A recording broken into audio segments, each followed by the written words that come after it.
இது முஹம்மது ரசூலின் சமூகம். இதன் தொடக்கமும் கண்ணியம்தான், இதன் முடிவும் கண்ணியம்தான். இதன் எந்த நிலை மாறினாலும் கண்ணியம் இல்லாமல் இந்த சமூகத்தின் கடைசி மூச்சுடைய ஒரு உயிர் பிரியாது. அல்லாஹ் அந்த சமூகத்தை உருவாக்குவான். மீண்டும் சொல்கிறேன், அதில் நானும் நீங்களும் இருக்க போகிறோமா இல்லையா என்பது அல்லாஹ்விற்கு நாம் இந்த நிலையில் கொடுக்கக்கூடிய வாக்கில் தான் உண்டு.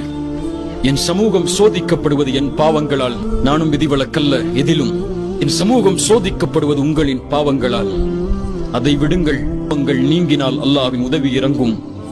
அது ஒரு சமூகத்துடைய முயற்சியிலும் நன்மைகளை ஏவி தீமையை தடுப்பதிலும் உண்டு.